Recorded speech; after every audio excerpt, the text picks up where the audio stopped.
تو اوپر لانے کا اختیار بندے کو ہے کیا؟ تو جس پہ اختیار نہیں ہے اس کا امتحان تھوڑی لے گا اللہ تعالیٰ. اب جس پر اختیار ہے، تمہارے میرے جیب کے اندر 10 روپے کی نوٹ ہے، اس پر تمہارا میرا کنٹرول ہے کہ نہیں؟ کنٹرول. کمائی بھی تم، خرچ بھی تمہاری مرضی سے کریں گے. یہ کنٹرول والی چیز ہے. کنٹرول والی چیز کے اوپر تمہارا امتحان ہوگا نا. اب جس پر کنٹرول نہیں ہے وہ تو اللہ کو حوالے کرے. دھوکہ دے رہے کہ نہیں دے رہے؟ نہیں بولے ہاں ہم دین کے خدمت گزار ہیں ماشاءاللہ، ہاں ہم دین کے خدمت گزار ہیں نا. جان ہماری بولے اور مال تم لوگوں کا. فارمولا صحیح نہیں ہے. خدا یہ چاہتا ہی نہیں، بلکہ تیری جان تو تیرے اختیار میں ہے ہی نہیں، وہ تو رب کی امانت ہے اور اس کو پورا تصرف ہے. تیرے پوچھے بغیر بھی تیری روح کو نکال سکتا ہے. اس میں اللہ نے بندے کے ارادے کو دخل ہی نہیں رکھا. رکھا کیا دخل؟ پھر امتحان کیا ہے؟ کئی کا امتحان. اصل محبت کا ثبوت کیا ہوگا؟ محبت کا ثبوت کیا ہوگا؟ اور ہمارا امتحان کیا ہوگا؟ اور ہمارے لیے پاسنگ مارکس کس میں ہوں گے؟ کل تصرف کس کا ہے؟ تمہاری میرے وجود پر، جسم پر، چمڑی پر. ہمارے بدن، ہمارے وجود کو چمڑی کہہ رہا ہوں میں یہاں پر. چمڑی پر تصرف کس کا ہے؟ تو جب ہمارا تصرف ہی نہیں ہے اس میں، بہت حماقت کرا 2 گھنٹے آ کے میں خانقاہ میں بیٹھتا ہوں، اللہ میاں ذکر کرتا ہوں، میں تہجد پڑھتا ہوں، وہ کرتا ہوں. اچھا تصرف اس کا ہے. خالی زکام زیادہ لگا دیا، چھینک کے آ سکتا ہے. ارے جب بول رہا تھا نا پھر کیوں نہیں جا رہا؟ تصرف تیرا ہے ہی نہیں، چمڑی تیری ہے ہی نہیں. چمڑی تو تیرا وجود، تیرا جسم تو امانت ہے اللہ تعالیٰ کی. اس کو اس کی امانت سمجھ. اور جو اس فارمولے میں پھنسے کہ میں جان تو لگا رہا ہوں نا، جان لگانے میں امتحان نہیں ہے. تیری جان کو خدا بستر پہ بھی لٹا دے سکتا ہے، تیری جان کو جیل میں پہنچا دے سکتا ہے، تیری جان کو دواخانے میں ڈلوا دے سکتا ہے، تیری جان کو گندی نالی میں ڈلوا دے سکتا ہے. جان کا مالک تو وہ ہے. پھر امتحان کس بات کا ہوگا؟ مال کا. کیونکہ مال کا اختیار تجھے دیا ہے کہ تو محنت کرا تو تجھے اللہ نے دیا اللہ تعالیٰ. مگر اختیار دے دیا نا کہ مال کے اوپر، جان کے اوپر اختیار نہیں ہے. اچھا جان پر اختیار ہے. اللہ برداشت نہیں کرتا. جان اللہ کی ہے، اس لیے اگر کوئی خودکشی کر لے تو حرام ہے نا جی وہ. اور نماز جنازہ نہیں پڑھنے کا حکم ہے جو خودکشی کر لے، اور سیدھا جہنم میں جائے گا وہ. کیونکہ جان تیری تھی نہیں، اللہ کی تھی. تو کیسے اللہ کے مقابلے پر اس جان کو نقصان پہنچایا؟ ٹانگا گھس، ایڑیا رگڑ کر مر، مگر خودکشی مت کر، کیونکہ جان تیری نہیں ہے نا. سب ہماری جانوں کا مالک لیکن مال ہے. تو اب جیب میں 10 روپے رکھے ہوئے ہیں تو اللہ نے ایک دم غیب کروا دیتا کہ بغیر تم کو اطلاع دیے گی. کیوں کہ ماں تو اللہ تبارک و تعالیٰ تمہاری محنتوں کو اس میں استعمال کر کے تم کو دیا ہے امتحان کے لیے. تو چمڑی کا اور تمہاری جانوں کا امتحان اصل امتحان نہیں ہوگا، بلکہ امتحان رب جو چاہے گا، رب جو لے گا نا وہ کہے گا تمہاری دمڑی کا. کہ وہ 10 روپے بھی ہے تو اللہ تبارک و تعالیٰ یہ تو نہیں ہوگا جیب میں ہے تو غیب کرا دیا. نہیں لے سوال ہی نہیں. انہیں بھول جاتا ہوں گا، مگر اللہ تبارک و تعالیٰ کا یہ نظام نہیں ہے. بلکہ مال کے معاملات کے اندر میں 10 روپے ہو، 10 کروڑ ہو، 10 بلین ہو، بلین ہو، اس پر سے سمجھ لینا جو کچھ بھی ہے اب ہے اللہ کا. بول رہا ہے بہت آسانی سے، مال بھی اللہ کا ہے، اللہ کا ہے جی. ہاں مگر حقیقت کیا ہے؟ حقیقت کیا ہے؟ کتنا بڑا دھوکہ ہے. سر میں درد ہوگا تو 20 روپے کی گولی دو بولتا میڈیکل والے کو، اور وہی 20 روپے اللہ کے نام پہ اگر کوئی مانگنے کو آیا تو جانا بھی دوسرے طرح جانا ہی نہیں ہے کبھی. تو پھر دھوکہ کیا دے رہا ہے کہ مال بھی اللہ کا ہے. اچھا مال اللہ کا ہے تو پھر اللہ کے نام پر کتنا خرچ کرتا روزانہ؟ نہیں. گھر میں کوئی مہمان آ گیا تو ڈالو جی پراٹھے بیگم صاحب اڈا ڈالو، وہ ڈالو. یہ بتا رہا ہوں میں تعلیمات کے لیے. اور کوئی بیچارہ آ کے دعا کرے درویش اللہ رحم کرے اللہ، فریج میں ہوں گا نا باسی نکال کے وہ ڈال دو. اللہ کے نام پہ تو باسی دینے کی چکر میں رہتا ہے بچا ہوا. اس لیے رب کی بارگاہ میں، رب ہے وہ، کوشش کرو کہ اچھی سے اچھی چیز پہنچائے. رب کی ناقدری نہ کرے، اپنے پاس کی اچھی چیزوں کو پہنچائے. تو وہ سیب کی ٹوکریوں میں ڈھونڈ رہا ہوں کون سا سڑا ہوا سیب ہے یا ایک آدھ دن کی ویلیڈیٹی ان کی ختم ہونی تو اس کو دے دیں گے. جیسا آپ بولتے نا فریج میں کا بچا ہوا کھانا، اترا ہوا کھانا، بچا ہوا کھانا، وہ ڈال دو بول دیتے نا. کہ اللہ کے نام پر, اور صالح صاحب آئے تو عبداللہ کے نام پر آ رہے نا جی, تو اچھا کھلاؤ ان کو کہ انہوں بھی میرے کو دیتے دعوت, اور جی صالح صاحب آ رہے ہیں. یہ حشر ہے ہمارا, ہمارے مال کو ہم اللہ کے ساتھ میں دھوکہ دے رہے ہیں کہ مال بھی اللہ کا بول دیتے بہت آسانی سے. تو انہوں کیا کرے, 50 روپے نکال کے بولے بھائی سیب دو. اچھا 50 روپے. تو بولے کہ سڑا ہوا سیب دو نا جی. نہیں آپ اچھا لگے گا نہیں. تو اللہ کے نام پہ تو سڑا سیب ڈھونڈ رہے تھے تم, اب 50 روپے اللہ بڑھا کے 50 روپے بڑھے.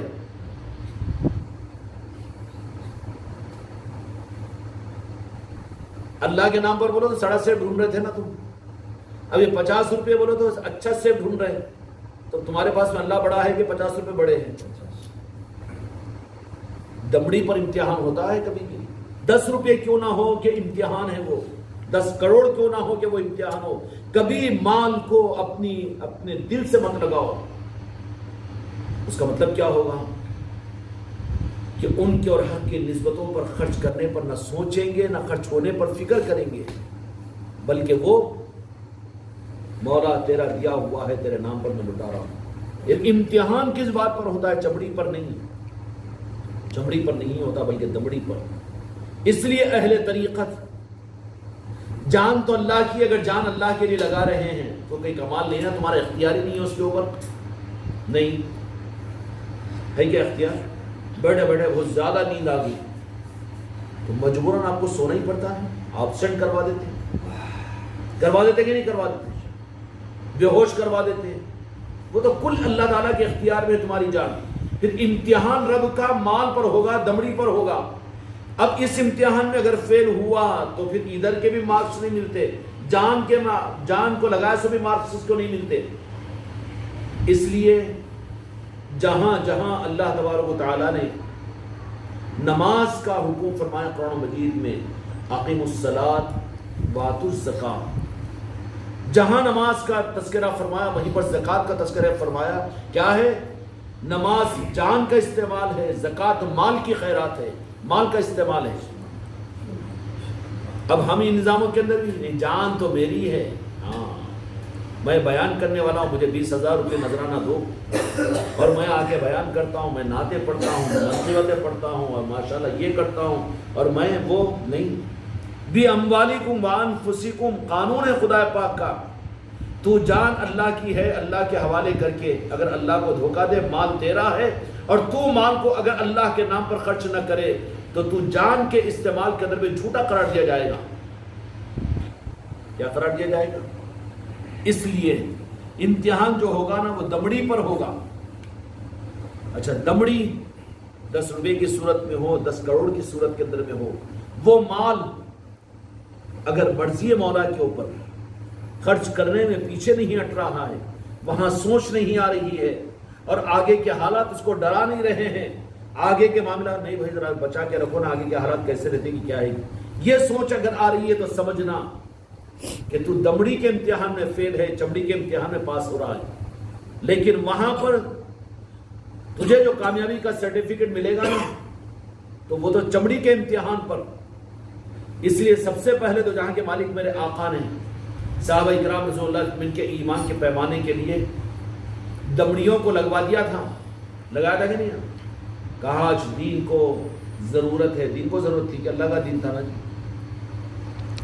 اور میرے آقا دو جہاں کے مالک کا معاملہ کیا کہ وہ کے پہاڑ سونے کے بننے کے لیے تیار تھے, لیکن اعلان کیا کروایا وہاں پر کہ آج مال کی ضرورت ہے, اور مال لانے والے حضرت عثمان غنی رضی اللہ عنہ تو سوچ لی کہ آج تو سیدنا ابو بکر سے نمبر میرا آگے ہو ہی جائے گا. کیا ہو جائے گا؟ ہاں کیوں کہ وہ تو بیچارے غریب اور مسکین ہیں, ان کے گھر کے اندر میں تو چولہا بھی سلگنا مشکل ہوتا ہے, تیل کا چراغ جلنا بھی مشکل ہوتا ہے, کہ لاؤ آج مال کی ضرورت ہے. مال کی ضرورت نہ اللہ کو تھی, نہ اس کے رسول کو تھی, نہ اس کے دین کو تھی. یہ امتحان میں پہلا امتحان بتا دیا گیا. کیوں کہ آسان ہے جان کو استعمال کرنا, لیکن امتحان جو اثر اٹکے گا وہ اس کے مال کا اور اس کی دمڑی کا اٹکے گا. کہا کہ لا لو, تو سوچا عثمان غنی رضی اللہ عنہ نے کہ آج تو میرے بھائی ابو بکر سے تھوڑا سا حسد نہیں تھی وہ, لیکن ایک میں بھی کچھ آگے بڑھ جاؤں, ایک موقع مجھے مل جائے گا, ایک سعادت مل جائے گی. ورنہ سیدنا عثمان غنی رضی اللہ عنہ پر ہم الزام نہیں لگا سکتے. اور صحابہ میں حسد تو تھی نہیں، خدا کی قسم، وہ تو پاک قلوب والے تھے. اللہ نے منتخب کیا تھا خلفائے راشدین اور صحابہ اکرام کو، ان کے قلوب پاک تھے، وہ کسی کی حسد اور کسی کے بارے میں عداوت ان کے قلوب کے اندر میں دور دور تک نظر ہی نہیں آتی تھی. تو نتیجہ یہ نکلا کہ صحابہ اکرام میں لا کر جمع کرے مسجد نبوی کے اندر میں.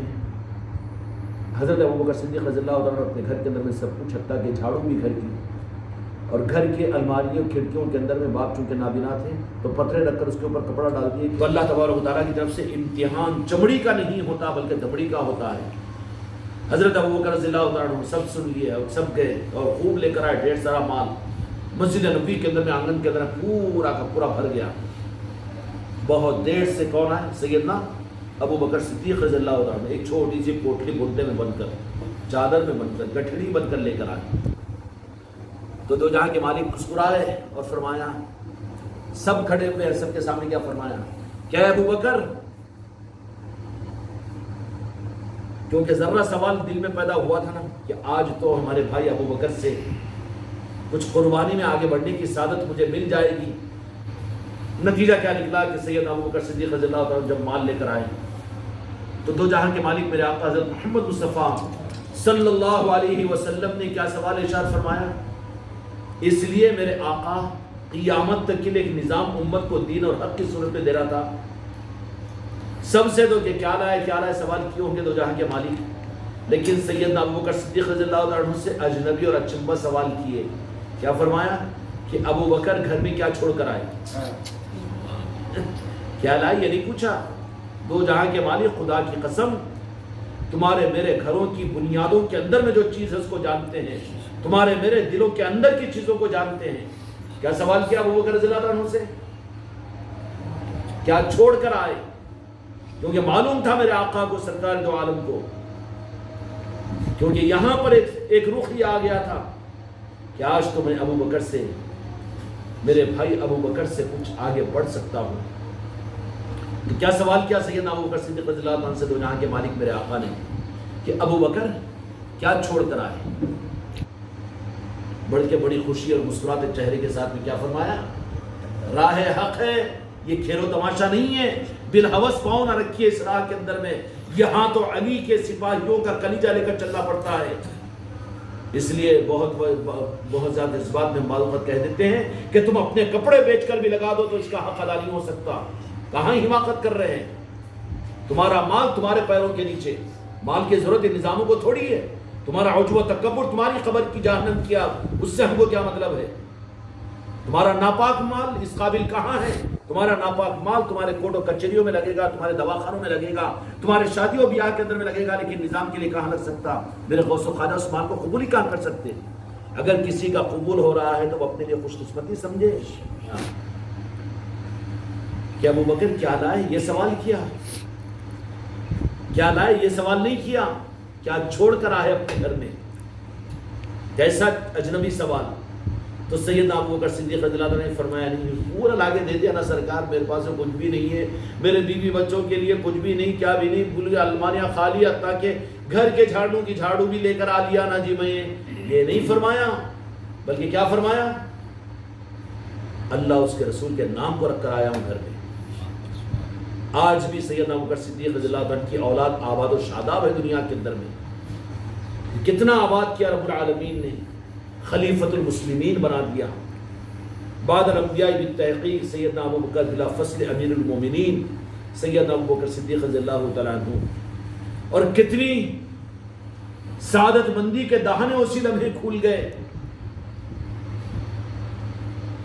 کتنی سعادت مندی کے دہانے اسی وقت میں کھل گئے کہ سیدہ عائشہ صدیقہ رضی اللہ عنہ کو آپ کے نکاح مبارک میں دینے کا فیصلہ آسمانوں سے ہوا. اس گھر کے اندر میں کتنی رونقیں پیدا ہو گئی. کیا فرمایا کہ گھر میں اللہ اس کے رسول کے نام کو رکھ کر آیا ہوں. میرے بھائی امتحان تمہاری اور میری چمڑی پر نہیں ہوگا.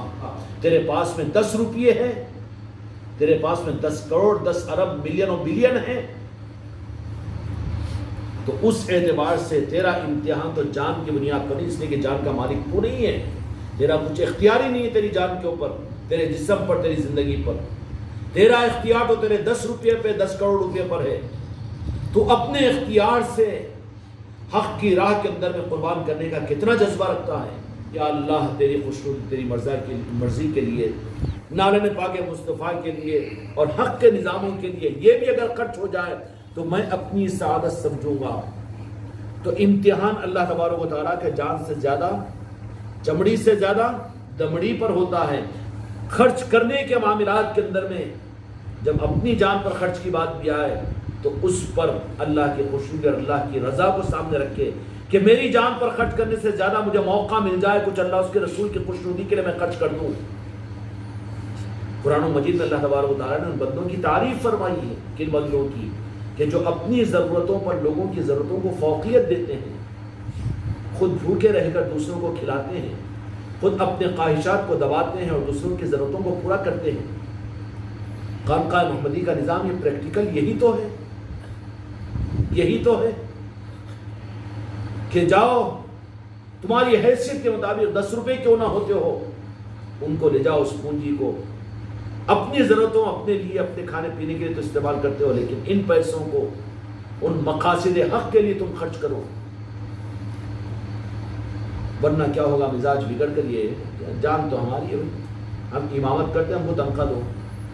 ہاں تیری نماز کب پڑھتا پھر؟ بھائی امامت کرتا ہے، تنخواہ کی پڑھ رہا ہے، مسلیاں تنخواہ دے رہے ہیں، کمیٹی دے رہی ہے، تو پھر تیری نماز نہیں تو پھر مسلم نماز کیسی ہوگی؟ یا پھر تنخواہ والی نماز کیسی ہوگی؟ خیر اس میں ہم دخل نہیں دیتے معاملات کے اندر میں۔ دین کے نظام جان کے ساتھ ہیں، مال کی قربانی ہے، اس لیے کہ حق کے نظاموں کے لیے عجب اور تکبر والے نہیں چل سکتے، بلکہ دو جہاں کے مالک نے بھی جن کو قبول کیا، اپنے قریب کیا، وہ ظاہری طور پر بھی غریب اور مسکین آدمی تھے، اس لیے کہ ان کے قلوب عجب و تکبر سے دور ہوتے ہیں، لیکن عجب و تکبر سے دور ہے تو مال کی محبت سے بھی دل کو پاک کرو، اور جن کو اللہ تبارک و تعالیٰ جن کو ان کی جان یعنی چمڑی کے امتحان میں کامیاب کرنا چاہتا ہے، پھر ان کو یہ جذبہ دیتا ہے کہ وہ دمڑی کو بھی، غریب ہے تو غریب، مسکین ہے تو مسکین، 10 روپے کا مالک ہے تو 10 روپے کا مالک، 10 کروڑ 10 ارب کا مالک ہے تو 10، مگر ان کا رخ یہ ہوتا ہے کہ کچھ تیرے لیے استعمال ہو جائے۔ جیسا کہ سیدنا ابوبکر صدیق رضی اللہ تعالیٰ عنہ کو میرے آقا نے یہ سوال کیا کہ گھر میں کیا چھوڑ کر آئے ہو؟ معلوم تھا میرے آقا کو، علم غیب تھا میرے آقا کو، مالک تھے وہ، معلوم ہے کہ سیدنا عثمان غنی تو بہت مال لے کر آئے ہیں، اب تو گھٹا نکلتا ہے یہ مال والے آئے تھے، ارے واحد طریقت تھوڑی ہے، نظام غریبوں سے چلا ہے، مسکینوں سے چلا ہے، تم غریب اگر بنائے گئے ہو، اس نظام کے اندر میں جوڑے گئے ہو تو اس بات پر خوشی مناؤ، کیوں کہ تم غریب بنائے تو تم کو نوازنے والے غریب نواز ہے، غریب نواز ہے، وہ نواز سے کیسے ہیں کہ تم کو دنیا کے معاملات میں کہیں پر ہلکا ہونے نہیں دیتے اور یوں کرنے نہیں دیتے، بلکہ یوں ہی رکھتے ہیں، یوں ہی کرتے ہیں، یوں ہی رکھتے ہیں۔ اس لیے اگر غور کرو تو خانقاہ محمدی کے نظاموں کے اندر میں یوں ہی ہے نا، سب کا ہاتھ یوں تو نہیں ہے نا، مانگنے والے ہے کیا کوئی؟ تو بھی امید رکھنے والے ہے کیا؟ ہے بھی تو وہ باہر اس سے بارڈر پر مانگنے والوں کو اتنا دو جہاں کے مالک میرے آقا نے سبق کو بتا دیا، کیوں کہ معلوم ہے قیامت تک حق جو چلے گا مسکین اور غریبوں میں چلے گا، اس لیے تم کو غریب نواز کے چوکھٹ ملنے کے بعد اپنی غربت پر وائریہ مت کرو۔ غریب نواز کی نسبت کے بعد میں اپنی غربت کے اوپر وائریہ کرتا ہے، شرم نہیں آتی تجھے؟ تیری وائریہ تیرے علاجوں کے لیے پھر نہیں آتی کہ میں غریب ہوں، میں مسکین ہوں، یہ ڈھونگی ہے، یہ محروم کر دیا جائے گا، اس کا باپ، اس کا دادا، اس کی بیوی، اس کے بچے، اس کی اولاد اس کو خانقاہ کے نظام سے کاٹ دیں گے، کیونکہ اس نے غریب نواز کے نظام کی ناقدری کی ہے، اس لیے کہ نظام چلے گا ہی غریبوں سے، اس لیے کہ نوازنے والے ذمہ داری لیے ہوئے غریب نواز، اور کیسا نواز ہے؟ نواز لے کے نہیں، جہاں لکھ پتی اور کروڑ پتیاں ہیں نا جن پیروں کے پاس میں، وہاں کی خانقاہ مہینے میں ایک مرتبہ کھلتی ہے، 11ویں کا خالی ایک لنگر ہوتا ہے، میرا حماقت نہیں کر رہا ہوں، ناقدری سے میری اللہ مجھے معاف کرے، لیکن غریب نواز کے ان نسبتوں کے حاصل کرنے والے میرے غریب اور مسکین بچے، ان کے ہاتھوں پر غریب نواز ایسا نواز رہے ہیں کہ روزانہ کے لنگر، روزانہ کے نظام ہم تصور نہیں کر سکتے۔ اب کچھ ہے وہ امتحان ہے تمہارے لیے، 10 روپے کی صورت میں ہوں کہ 10 کروڑ کی صورت میں ہو، اور اس کی نیت تمہاری میری یہ ہونی چاہیے کہ حق کے نظاموں پر قبول کر لیجئے، اور اس کو ہماری چمڑی نہیں بلکہ اصل امتحان ہماری دبڑی کا ہے۔ اللہ تعالیٰ حق کی راہوں میں مجھ کو اور آپ کو آگے بڑھنے کی توفیق عطا فرمائے، ہماری نسلوں کو یہ سعادت عطا فرمائے، بحق لا الہ الا اللہ۔